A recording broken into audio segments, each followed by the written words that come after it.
มันมักไปนอนเบียดนอนเฟี้ยเมียเขาซึ่งน้องๆแอดมินเนี่ยเขาเป็นผู้หญิงเราอีกแล้วทุกคนเรื่องความซัวของเท่าตาบยังบ่จบเด้อทุกคนล่าสุดอาจารย์เก่งกาจบ้งขวงได้ออกมาเปิดประเด็นเรื่อง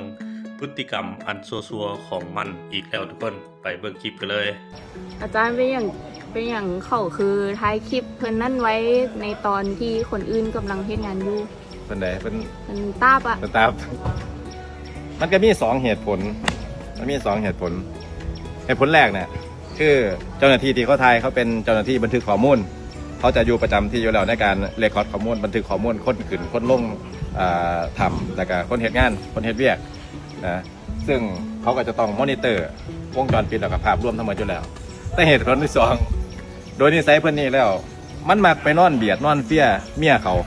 ซึ่งน้องๆแอดมินเนี่ยเขาเป็นผู้หญิงแล้วก็เขาก็หน้าตาดีไงก็หน้าตาดีก็สิว่าจังได๋ล่ะบางเทื่อก็บ่ฮู้ว่าเฮ็ดด้วยคิดว่าเป็นกันเองหรือเปล่าแต่ว่าหลักๆแล้วเมียเขาบ่โอเคไหมเมียเขาบ่โอเคแล้วไปนั่งเบียดนอนเบียดเมียเขาบ่ให้เกียรติเขาอะล่ะนั่นล่ะมันก็เลยเป็นเหตุผลนึงที่เขาจะต้องถ่ายคลิปไว้เพื่อหยังให้ผัวเขาเบิ่งเป็นสักขีพยานว่าบักนี้มันเบียดเมียกูเด้อสินะนี่แหละเหตุผลหลักๆเลยที่คลิปเขาต้องถ่ายออกมาบ่ได้เป็นเจตนาการแกล้งหยังดอกมันเป็นโดยอนุสัยคนไทยเกิดว่าอนุสัยเป็นคำที่สุภาพนะครับแต่แปลคำว่าอนุสัยเนี่ยหมายถึง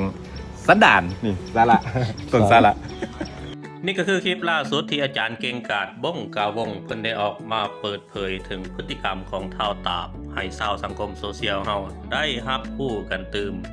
ซึ่งก่อนหน้านี้เฮาก็ได้เห็นพฤติกรรมอันซัวซ่าอันบ่ดีของเท่าตาบหลายสิ่งหลายอย่างเลยเนาะทุกคนเนาะว่าสิเป็นไปนั่งลินเกมนอนลินเกมในขณะที่คนอื่นปฏิบัติงานอยู่เพราะว่าสิเป็นแจ้งจับกู้ภัยเพราะว่าสิเป็นการคัดขวางการปฏิบัติหน้าที่ของกู้ภัยล่าสุดอาจารย์เก่งกาจได้ออกมาเปิดเผยความซัวซ่าของเท่าตาบอีกแล้วก็คือเท่าตาบในเวลาที่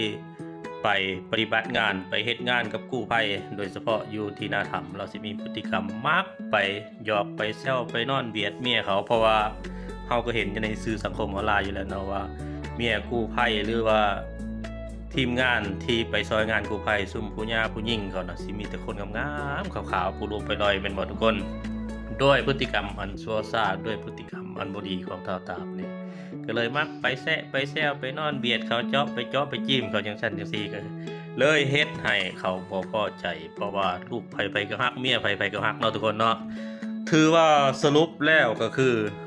บ่ดีเด้อเท่าตาบนี่เด้อบ่ดีเด้อถ้าเป็นไปได้นี่อยากเรียกร้องให้สังคมหรือว่าอยากเรียกร้องให้หน่วยงานต้นสังกัดนะให้ไล่เราออกซะถ้าอยู่ไปก็ถือว่าเป็นภัยสังคมคนเป็นบดีคนเป็นบดีเป็นจิตอาสาซอยคนเป็นกู้ภัยบ่ได้หรอกทุกคนอันนี้ในความคิดของข่อยได้ในความคิดของทุกคนเด้คิดว่าจังไดคิดคือกันบ่